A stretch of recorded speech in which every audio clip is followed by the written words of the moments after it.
मेरा नाम शहजाद है। I live in Los Angeles, लेकिन मैं कराची से हूँ। और सीन्स कुछ ऐसे हैं कि बस आप चेक करें। तो सीन्स कुछ ऐसे हैं कि आज मैं द इकोनॉमिक टाइम्स का एनालिसिस करने जा रहा हूँ और आज के बाद हमेशा करूँगा 2 महीने तक, तो एटलीस्ट पूरा करूँगा ही। तो चलो स्टार्ट करते हैं आज की पहली न्यूज़ से, जो कि है finally WTO reaches deal after 9 year gap. अब ये थोड़ा पॉलिटिकल स्टेटमेंट है जो कि दिया गया है मिस्टर पीयूष गोयल के द्वारा। यही है हमारे Piyush Goyal. And who is he is some minister, क्या बोल रहा हूँ मैं, India's commerce and industry minister mister Piyush Goyal. तो बात कुछ ऐसी थी कि WTO का मिनिस्टेरियल कॉन्फ्रेंस जिनेवा में हो रहा था। 10 जून से स्टार्ट था, 5 दिन का था, जो कि ख़त्म हो चुका है। और डील जिस पे पिछले 2 दिन से न्यूज़ आ रही थी, जो कि मैं तुम लोगों को नहीं बता रहा था, इंडिया की डिमांड थी कि इलीगल फिशरीज़ पे जो सब्सिडी दी जाती है WTO के द्वारा, वो बैन होनी चाहिए। और दूसरा था कि इंडिया का जो डोमेस्टिक वैक्सीन है उसका पेटेंट करके वो खुद उसको घर में यूज़ कर सके, ऐसा सीन था। तो तुम लोग यहाँ देख सकते हो,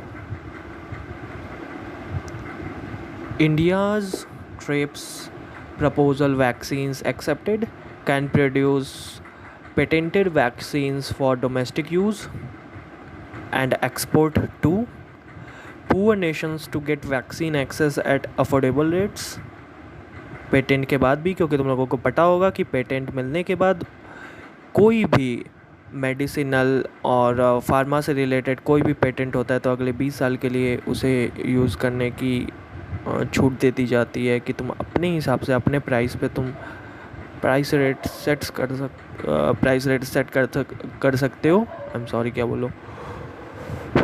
तो India's concerns on therapeutics and diagnostics to be made in 6 month. अच्छा हुआ बायो ने लिया था, पता नहीं कैसे कैसे टर्म्स होते हैं। चलो ठीक है। It's a deal. WTO reaches historic accord after hectic negotiations, big boost to multilateral trading system.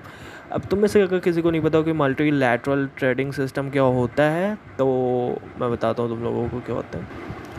तुम लोग डेफिनेशन देख सकते हो। Multilateral trade agreements are made between 2 और more countries to strengthen economy of member countries by exchanging goods and services among them. मतलब trade को वो बढ़ावा देता है जिनके बीच में भी एग्रीमेंट होता है। और अगर WTO का हो रहा है बाकी कंट्रीज़ के बीच में एग्रीमेंट, तो ये इस चीज़ को बढ़ावा दे रहा है कि आज के टाइम पे जब वॉर का मतलब होता है इकोनॉमी स्लो डाउन, तब ये बहुत ही महत्वपूर्ण है। और WTO का मिनिस्टेरियल कॉन्फ्रेंस इस समय होना बहुत ही इम्पोर्टेंट था। तो चलो, तो हमारा भारत इन 2 बातों से खुश है कि फिशरीज़ पैक्ट फाइनलाइज हो गई है और ओवर फिशिंग और इलीगल फिशिंग पे सब्सिडीज़ को एलिमिनेट कर दिया गया है। वहीं USA जो है वो इस बात पे खुश है कि जो डिजिटल ट्रेड होता है, गुड्स एंड सर्विसेज का इलेक्ट्रॉनिक ट्रांसमिशन होता है, उस पर जो कस्टम ड्यूटीज़ लगने वाली थी, इसे WTO ने इम्पोज करने का डेट एक्सटेंड कर दिया है। और इस बात से USA खुश है। तो भाई सब खुश, मैं भी खुश। ये टॉपिक ख़त्म। अगले टॉपिक पे चलते हैं, जो कि है RBI has acted proactively not behind curve in taking on inflation, governor Shashikant Das. तो देखो, मैंने हाईलाइट किया इंपॉर्टेंट चीज़ें। बेसिकली इसमें हमारे गवर्नर, RBI गवर्नर ने ये बात कहा था कि देखो, 2 बातें होती हैं।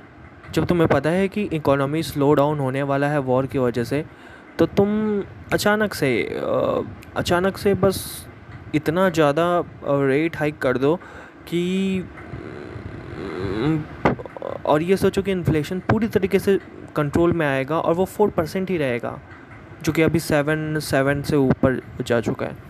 या फिर तुम करोगे कि थोड़ा रुको, हालत देखो, ग्रोथ को एक लेवल तक पहुंचने दो और उसके बाद रेट हाइक करो, ताकि ग्रोथ पे भी असर ना पड़े और इन्फ्लेशन भी एक ठीक ठाक लेवल पे कंट्रोल है। और इसीलिए ये चीज़ें बताते हुए आरबीआई का गवर्नर ने कहा है कि भैया हमने इन्फ्लेशन पे अच्छा काम किया है। अब मैं तुम्हें हाईलाइटेड बात दिखाता हूँ। हाँ, तो उन्होंने कहा premature rate increases through through a period of unstable growth could have slowed the pace of post pandemic revival. समझ रहे हो तुम इस बात को जो मैंने भी बताया था? सबसे मेन पॉइंट यह है, if we had very firm in maintaining inflation at 4% and kept the rates unduly high, the consequence of that approach would have been disastrous for the economy। मतलब वो यही कह रहे हैं कि अगर हम एकदम चाहते कि 4% से ज़्यादा इन्फ्लेशन नहीं होना चाहिए और जो हमने रेट्स को और हम रेट्स को अनड्यूली हाई कर देते, तो इसका कॉन्सिक्वेंस ये होता है कि ग्रोथ पूरा रुक जाता पोस्ट पैंडेमिक टाइम का। तो इसीलिए गवर्नर ने और उनकी टीम ने, मॉनेटरी पॉलिसी कमेटी ने वेट किया ताकि धीरे धीरे पोस्ट पैंडेमिक रिवाइवल हो जाए, और उसके बाद थोड़ा रेट हाइक किया और कुछ टाइम के बाद और भी रेट हाइक करेंगे। और ये था उनका स्टेप। तो अगली न्यूज़ है India post payment bank IIPB और व्हाट्सएप के बीच में होने वाले एक एग्रीमेंट के ऊपर, एक मॉरेटोरियम के ऊपर। मॉरेटोरियम मैं नहीं कह रहा हूँ, मैं आई एम सॉरी, मतलब उनके बीच में एक डील हुआ है कि वो ज़्यादा से ज़्यादा कस्टमर को पोस्ट पेमेंट बैंक का सर्विस प्रोवाइड करेंगे, जबकि डिजिटल रिवॉल्यूशन का रेट पीक पे है तब, बाय डिजिटल मीडियम। तो तुम लोग मतलब समझ गए हो ना कि मतलब इंडिया पोस्ट पेमेंट बैंक जो है उसकी हिस्ट्री ये रही है कि 2018 के टाइम पे, अच्छा IIPB है क्या, पहले मैं ये बता देता हूँ, ठीक है? अब यहाँ से देख लो, ये वाला हिस्सा, India post payment bank abbreviated as IPPB, IPPB is a division of India Post which is under the ownership of the Department of Post, a department under Ministry of Communication of the Government of India. Opened in 2018, the bank had acquired about 4 crore customers by December 2020. अभी के CEO जो हैं वो हैं J Venkataramu, headquarters है new Delhi में, honours government of India, India post, department of post और ministry of communication. तो अच्छा, इसकी ज़रूरत क्या पड़ी? क्या बैंक कम थे जो तुम इंडिया पोस्ट पेमेंट बैंक भी स्टार्ट करना पड़ा? तो देखो यार, बात ऐसा है ना कि आज भी बहुत सारे ऐसे कोने हैं जो लोग जानते होंगे। ऐसे बहुत सारे कोने हैं जहाँ पे डिजिटल रिवॉल्यूशन के रेट का पीक पे जाने का भी कोई असर नहीं है। सीधी सी बात में मैं बोलूँ तो कहीं पे नेटवर्क नहीं है, कहीं पे टावर नहीं है, नेटवर्क कनेक्शन बहुत स्लो है आज भी। और वहाँ पे कई गाँवों पे एक बैंक है या फिर बैंक काफ़ी दूर हैं। तुम बहुत सारे इलाके देख सकते हो। अगर तुम एक्सट्रीम कोनों पे जाओगे तो तुम्हें और ज़्यादा ऐसे केसेस मिलेंगे। खैर यूपी बिहार में भी होंगे ऐसे, झारखंड में होंगे, छत्तीसगढ़ में होंगे, बंगाल साइड होंगे, तो हैं ऐसे कोने। तो वहाँ पे ये इंडियन पोस्ट पेमेंट बैंक काम करता है, क्योंकि पोस्टल सर्विसेज लाइफ लाइन रही है और time to time in postal services का यूज़ डिफरेंट मीडियम से किया गया है। जैसे अभी कुछ समय पहले सेंट्रल गवर्नमेंट ने एक स्कीम लॉन्च करने की सोची थी कि हम लोकल वाईफाई डिलीवर कराएंगे। स्कीम का नाम मुझे याद नहीं है, अगर तुम में से किसी को याद है तो प्लीज़ कमेंट करो नीचे कि उस स्कीम का नाम क्या है, जिसके थ्रू गवर्नमेंट ब्रॉडबैंड गांव के कोने कोने तक पहुंचा के लोकल वाईफाई देने का सोच रहा था। और वो कहाँ तक पहुँचा है आई डोंट थिंक कि वो कभी पूरा भी होगा, बट ये तो इस वजह से पोस्टल सर्विसेज को कई बार कई चीज़ों के लिए यूज़ किया गया है इमरजेंसी सिचुएशन पे। और आज वही इमरजेंसी सिचुएशन आई है जब डिजिटल रिवॉल्यूशन के टाइम पे इंडिया भी उस पेस को बरकरार रखना चाहता है अपने, और कर्व से पीछे नहीं हटना चाहता। इसलिए 2018 में पोस्टल सर्विसेज के सेंटर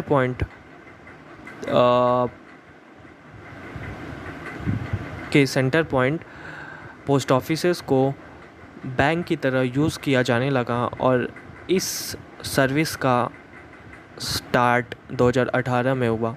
ये थी इसकी हिस्ट्री और ज़रूरत क्यों पड़ा।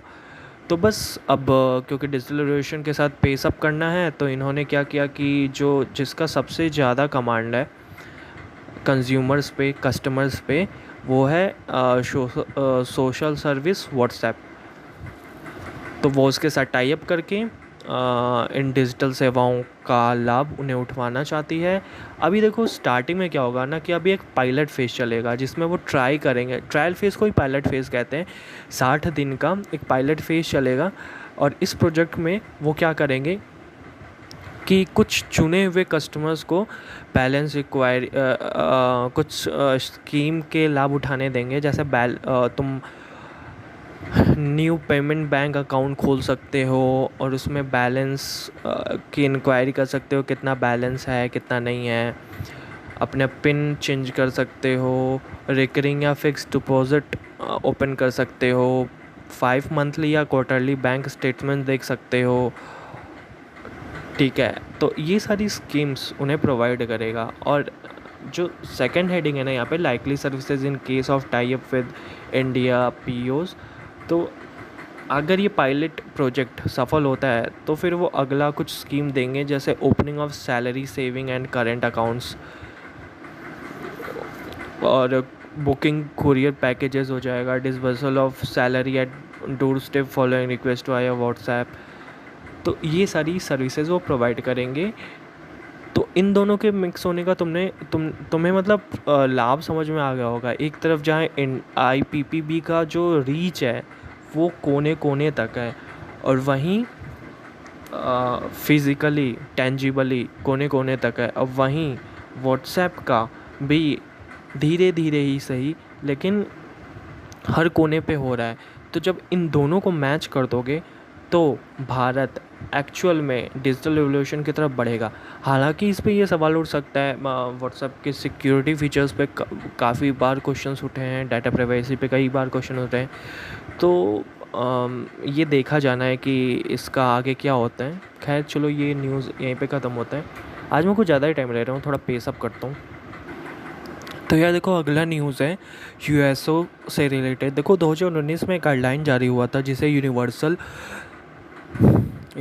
सर्विस ऑब्लिगेशन कहते हैं, जिसके अंतर्गत सरकार ने प्राइवेट फ्यूल रिटेलर्स को, यानी जो लोकली तुम्हें पेट्रोल पंप पे पेट्रोल डीजल देते हैं, उन्हें फ्यूल रिटेलर कहते हैं। और अगर वो कंपनी प्राइवेट है तो उसे प्राइवेट फ्यूल रिटेलर कहते हैं, जिसके अंदर Bharat petroleum, ONGC, Hindustan petroleum, ये सारी नहीं आती।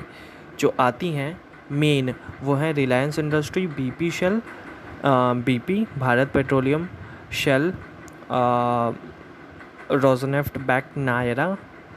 तो ये सारी कंपनीज़ है जो कि प्राइवेट फ्यूल रिटेलर है। तो USO के अंतर्गत क्या था कि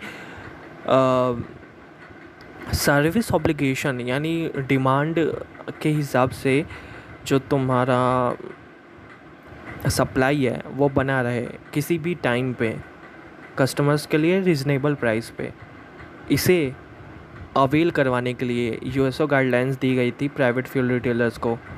तो जो पहले क्या था और अब अंतर क्या है, देखो पहले था वो लिमिटेड था कुछ पंप्स पे रिमोट एरियाज़ में केवल, क्योंकि स्टार्टिंग में यही था कि भैया रात के टाइम पे रिमोट एरियाज़ में फ्यूल नहीं मिलता है क्योंकि पेट्रोल पंप बंद हो जाते हैं और बहुत सारी दिक्कतों का सामना करना पड़ता है, ब्ला ब्ला ब्ला।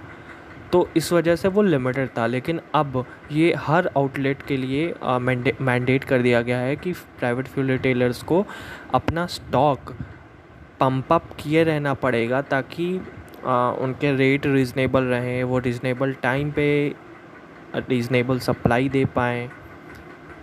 ठीक है, यही न्यूज़ था। अच्छा चलो अब अगले न्यूज़ पे बढ़ते हैं। ठीक है, देखो यार, अगला न्यूज़ जो है वो बहुत इम्पोर्टेंट है। एक मिनट, ये वाला। Bombay high court rejects dish TV promoters plea against yes bank.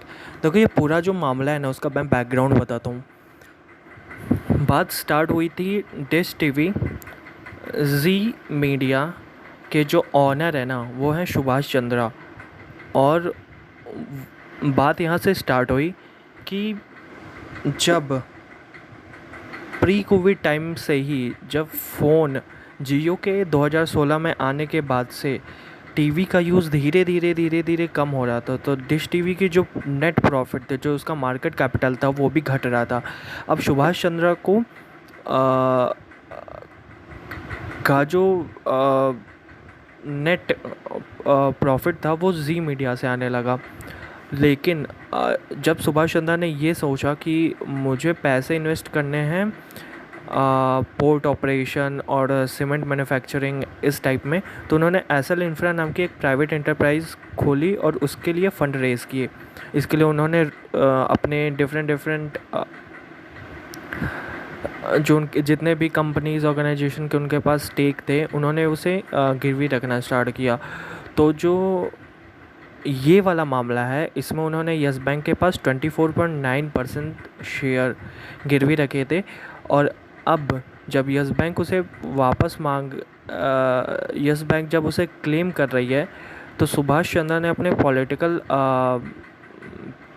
Political power का यूज़ करते हुए, उनके जो कनेक्शंस हैं रूलिंग पार्टी के साथ, ऐसा कहा जा रहा है, मैं नहीं कह रहा हूँ, ये कहा जा रहा है, जो इकोनॉमिस्ट होते हैं, जो उसके जानकार हैं, उनके द्वारा, कि उन्होंने अपने पावर और कनेक्शंस का यूज़ करके यूपी में एक पटिशन फाइल डाली और जो सीट है उसे फ्रीज़ करवाने से रुकवा लिया। और जब ये सुप्रीम कोर्ट में मामला गया, तब भी यही हुआ कि ये जो मामला है वो सिविल कोर्ट के अंदर आता है, इसका पुलिस या क्राइम से कोई ताल्लुक़ नहीं है, तो तुम जो शेयर है वो फ्रीज़ नहीं कर सकते हो।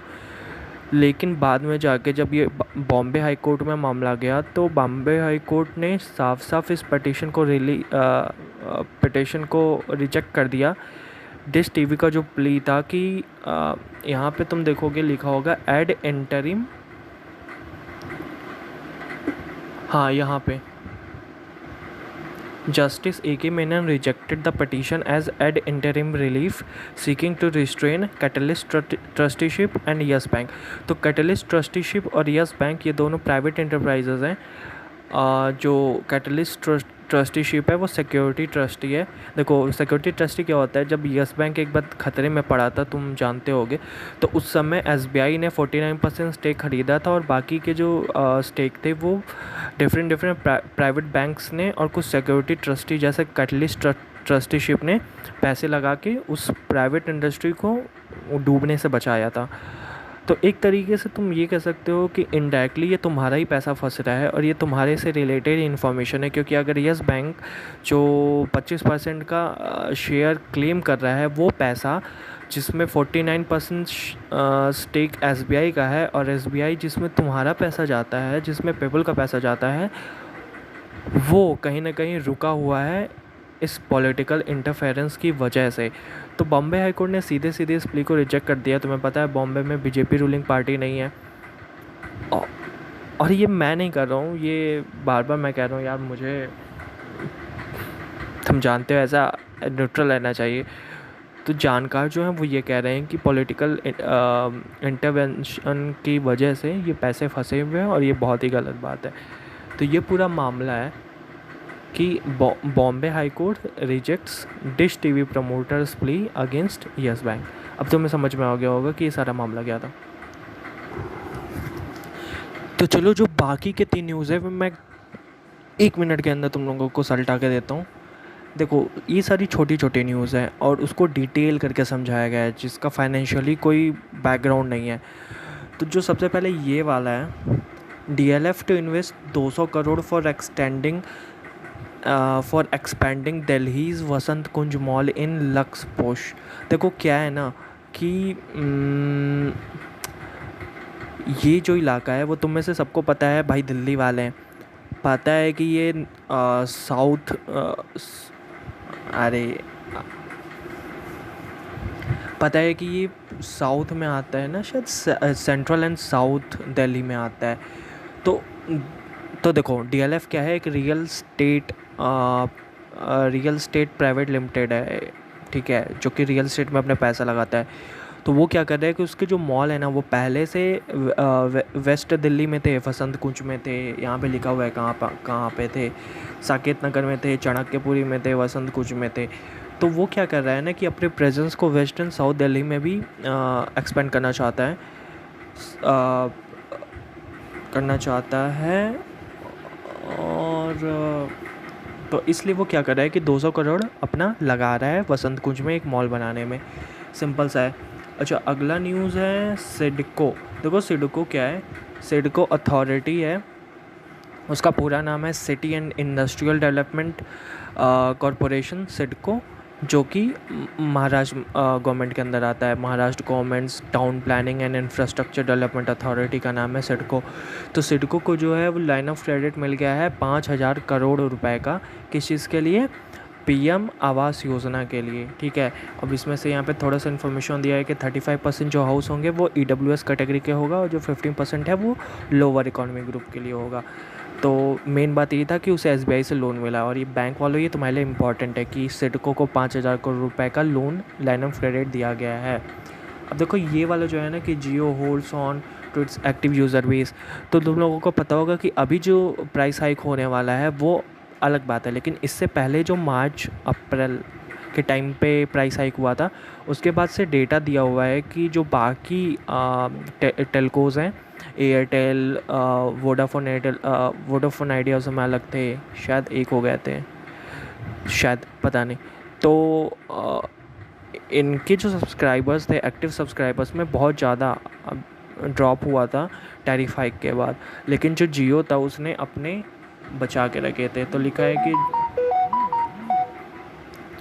कि Jio's active users base in April was virtually unchanged at 379 million, जबकि एयरटेल के 3.1 मिलियन डिक्लाइन हो गए थे, और वी जो था, हाँ वो वी हो चुका था, तो उसके 3.8 मिलियन कम हो गए थे। ये ट्राई का डेटा है। तो बस यही है, यहाँ पे लिखा है call connect active user lost telco 3.1 million Airtel के, 3.8 मिलियन VI के। एनालिसिस से Airtel and Jio market share gains likely to accelerate further. ठीक है, तो यही था न्यूज़। चलो आगे बढ़ते हैं। तो देखो एक अगला न्यूज़ है कि जो तुम में से कई लोगों को नहीं पता होगा, तो मैं बता देता हूँ कि पेटीएम का जो पेरेंट कंपनी है ना उसका नाम है 197। तो 197 जो है उसके जो फाउंडर हैं, लाइक उनका नाम है विजय शेखर शर्मा। तो 197 का अराउंड 15% शेयर इनके पास था। अब इन्होंने क्या किया है कि 11 करोड़ रुपए में 1.7 लाख शेयर्स पेटीएम के ख़रीद लिए हैं, ठीक है। ये एक न्यूज़ है। चलो ये हो गया। अब उन्होंने सफाई दी है थोड़ी सी नीचे कि भैया देखो, जब IPO में सभी शेयर होल्डर्स को मौका मिल गया और कस्टमर्स को मौका मिल गया, तब मैंने ऐसा किया है। लाइक यहाँ पे लिखा हुआ है कि only after the company shares crossed the IPO price on a sustained basis। I don't know, एक अच्छा रुको, ये लास्ट वाली लाइन का मतलब मैं थोड़ा सा समझा देता हूँ जिसको नहीं पता है।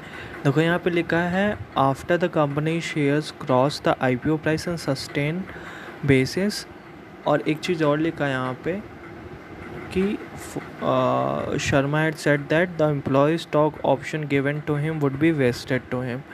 इसका मतलब क्या होता है? देखो फुली वेस्टेड स्टॉक का मतलब होता है कि यहाँ पे देख लो, मैं तुम्हें स्टेटमेंट ही बता देता हूँ।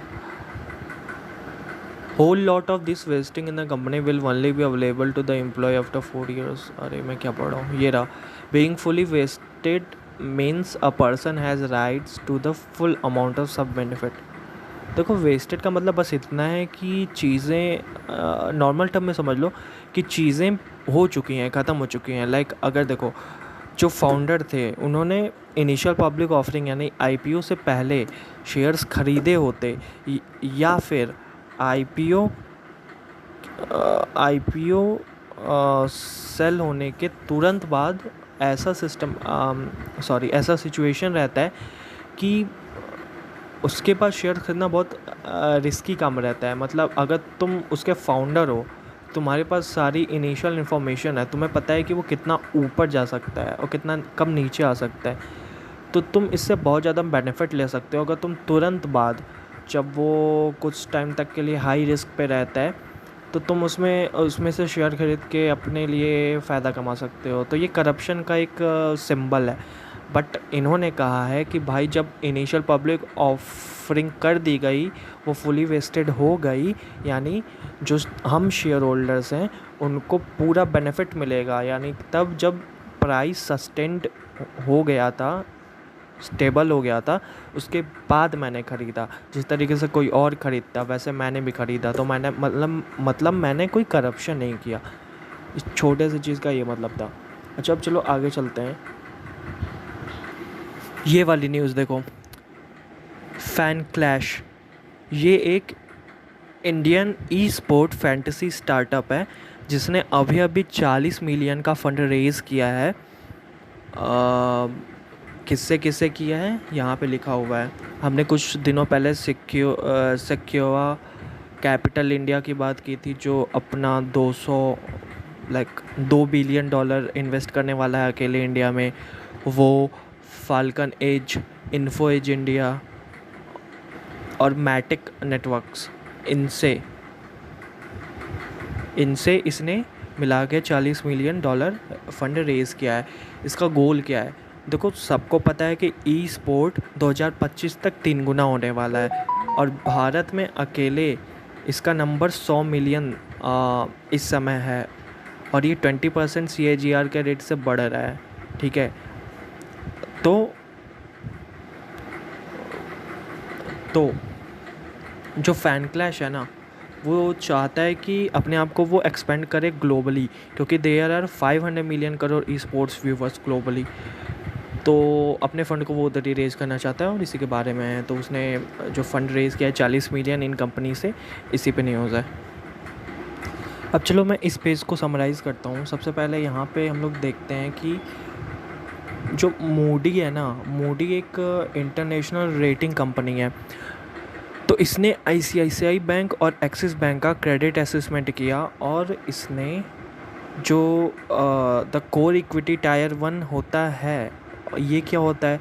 ये होता है कि आसान शब्दों में बैंक जितना एसेट होल्ड किया है, मतलब बैंक के पास जितना एसेट है, जितना पैसा है, वो कितना ज़्यादा है उसके NPA से, यानी उसके उधार से, जो उधारी उसको वसूलनी है। तो इसी का परसेंटेज होता है। ठीक है, आसान शब्दों में यही समझ लो। तो the core equity tyre 1 ratio ICICI bank और एक्सिस बैंक का 17.6 और 15.2 है मार्च 2022 में, कंपेयर टू 3 साल पहले 13.6, 11.3। तो यार, मैं ये डेटा क्यों बताया कि मूडी जो इंटरनेशनल रेटिंग कंपनी है ना, इसने इन दोनों की रैंकिंग Baa3 कर दी है, जो कि इंडिया की अभी करंट रेटिंग है। और तुम्हें एक रूल पता होना चाहिए कि किसी भी फाइनेंशियल इंस्टीट्यूशन की रेटिंग उसके सोवरेन कंट्री से ज़्यादा नहीं होती, जब तक उसका अब्रोड यानी ओवरसीज़ में बहुत ज़्यादा रेवेन्यू जनरेशन ना हो, जो कि अभी इन दोनों का नहीं है। तो इसीलिए इन्हें Baa3 से ऊपर रेटिंग नहीं दी गई है। बट ये ठीक है। अगला न्यूज़ है। अगला जो 3 न्यूज़ है ना, वो RBI से रिलेटेड है। पहला तो ये हो गया। तो पहला तो ये सिंपल सा कि RBI रिसर्च पेपर ने एक चीज़ कही है कि money expansion during slowdown period is not inflationary. मतलब छोटी सी बात कि कि money chasing too much money chasing too few goods are inflationary. मतलब अगर मार्केट में पैसा ज़्यादा हो और जो सप्लाई हो वो कम हो तो ये इन्फ्लेशन का कारण होता है। बट उन आरबीआई के रिसर्च पेपर ने कहा है कि ये पूरा सच नहीं है और अभी डिटेलिंग नहीं की गई है कि ऐसा अगला उसके ऊपर वाले न्यूज़ में ये लिखा है कि आरबीआई ने डिजिटल ओनली बैंक के आइडिया को अभी रिजेक्ट कर दिया है। देखो बात क्या है कि जो नीति आयोग है ना वो टाइम टू टाइम इसको सजेशन देती रहती है, जो कि एक गवर्नमेंट कह लो कि गवर्नमेंट आरबीआई को सजेशन देती रहती है नीति आयोग के द्वारा। तो उसने नीति आयोग ने कहा था कि हम चाहते हैं कि डिजिटल ओनली बैंक्स का आइडिया प्रमोट किया जाए। तो आरबीआई ने इसे रिजेक्ट कर दिया है और कहा है कि भैया अभी इसमें रिस्क है, पोटेंशियल रिस्क है। अभी ये पूरा फिज़िकल अपीयरेंस ख़त्म करके ओनली डिजिटल बैंक्स, ये अभी सही नहीं है। वो क्यों, वो बगल वाले आर्टिकल में तुम्हें पता चलेगा। तो ये वाला भी न्यूज़ हो गया। बगल वाले आर्टिकल में है कि RBI to look at the role of big tech and fintechs. तो देखो जो आरबीआई का पेमेंट विज़न 2025 है उसके डॉक्यूमेंट के हिसाब से आरबीआई अभी नज़र रखा हुआ है डिफरेंट चीज़ों पे। जैसा अभी कुछ दिन पहले न्यूज़ आई थी कि वो चाहता है कि जितने भी फिनटेक कंपनियां हैं उनका जो मार्केट शेयर है, I am sorry, market volume है वो बराबर होना चाहिए। मतलब कितने लोगों को वो कैप्चर किया है। इस समय सबसे ज़्यादा फ़ोनपे का है और सबसे कम पेटीएम का है, या फिर शायद व्हाट्सएप का है। हाँ, व्हाट्सएप का है। तो वो चाहता है कि इन सब का जो मार्केट वॉल्यूम है वो सेम हो ताकि कंपटीशन फेयर हो और कोई भी मोनोपोली जैसी इलीगल प्रैक्टिस ना की जाए। तो इस समय जो उसका कंसर्न है वो सबसे इम्पॉर्टेंट है बीएनपीएल सर्विसेज का, जैसे यूपीआई कार्ड, नेट बैंकिंग, ये सारे हैं पेमेंट मेथड्स। वैसे ही बीएनपीएल मेथड भी आया है जिसे कहते हैं बाय नाउ पे लेटर। तो इसी पे इस वाले आर्टिकल में भी आरबीआई ने अपने कंसर्न कहे थे कि भाई देखो जो बाय नाउ पे लेटर वाला स्कीम है ना वो भी पोटेंशियल थ्रेट अपने अंदर रखता है। तो मैं एज अ आरबीआई गवर्नर और हमारी मॉनेटरी पॉलिसी कमेटी और टीम इसे रोक नहीं सकते हैं, बट हम ये कर सकते हैं कि हम सजेशन दे सकते हैं कि तुम लोग अभी ये बीएनपीएल सर्विस हर चीज़ के साथ इंटरफेस मत करो। और अगर कोई बिज़नेस अपने बिज़नेस सर्विसेज में इसे देता है तो वो दे, हम उसे रोकेंगे नहीं। हम उसे एसेस करेंगे कि आगे जाके ये क्या पोटेंशियल थ्रेट अपने अंदर रखता है और आगे जाके हम रेगुलेट करेंगे, ऐसा आरबीआई कह रहा है। और आरबीआई ने ये भी कहा है कि हम आगे जाके शेयर मार्केट और स्टॉक एक्सचेंज को एफिशिएंट करना चाहते हैं। तो जिस तरीके से आरटीजीएस और एनएफ्ट 24/7 काम करता है उसी तरीके से अब ट्रेड एक्सचेंज भी 24/7 किया जाएगा। पायलट प्रोजेक्ट की तरफ पहले वो स्टार्ट करेगा और वो देखेगा कि ये काम करता है कि नहीं। और जो लास्ट न्यूज़ है ना कि राइजिंग कैड आउटफ्लोज में force RBI to rethink currency plan. तो यार सिंपल सा है कि करंट अकाउंट डेफिसिट बढ़ता जा रहा है। तुम बॉक्स देखो, तुम्हें सब कुछ पता चल जाएगा। पहले था जो इससे पहले भी एक न्यूज़ आई थी ना यार, देखो अभी लाइकली है कि 3.3% करंट अकाउंट डेफिसिट जो है वो 3.3% ऑफ जीडीपी पहुंच जाएगा।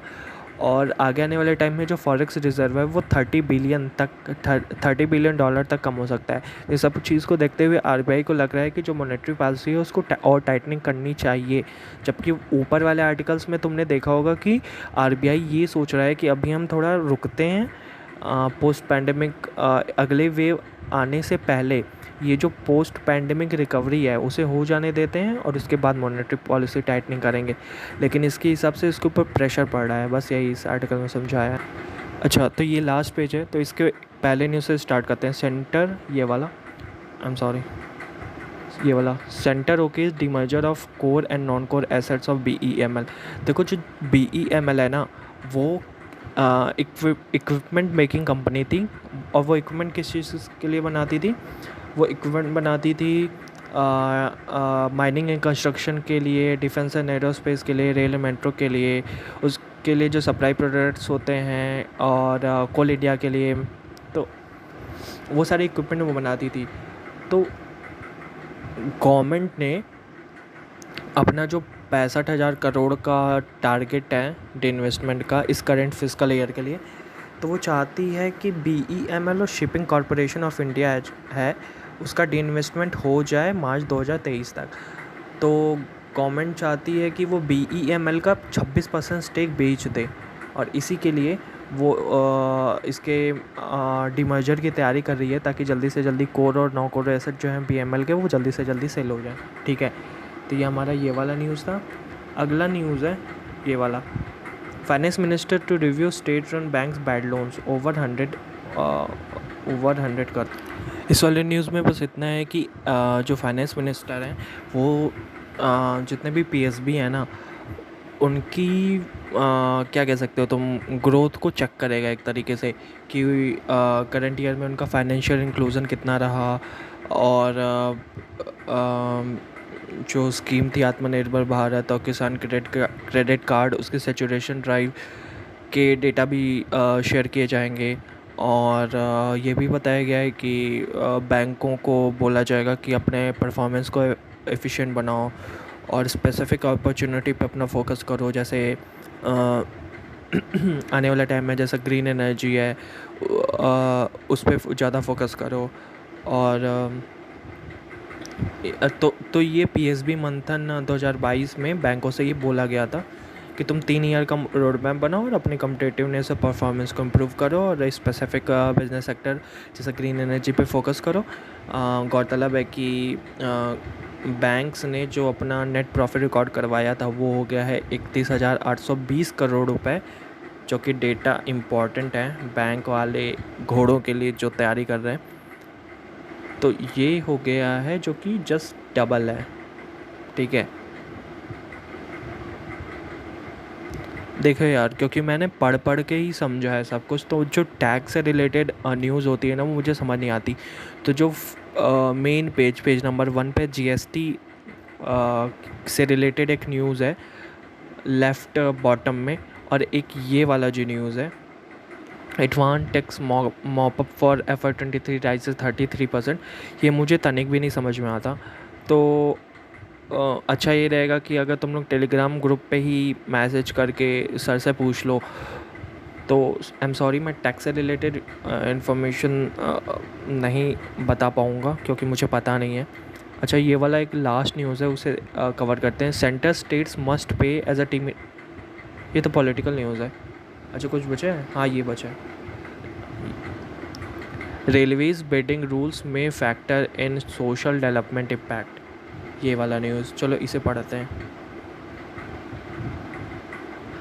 तो देखो, आज की लास्ट न्यूज़ में ये बोला गया है कि ये बोला गया है, मेरी जो इन्फॉर्मेशन है कि इंडियन रेलवेज ने डिसाइड किया है कि जो उनके नए प्रोजेक्ट है ना, वो उनकी जो बिडिंग की जाएगी वो इस बेसिस पे नहीं की जाएगी, मतलब वो केवल फाइनेंशियल रिटर्न्स के बेसिस पे नहीं की जाएगी, बल्कि उनमें ज़्यादा महत्व दिया जाएगा सोशल डेवलपमेंट का, सोशल एंड इन्वायरमेंटल इम्पैक्ट का।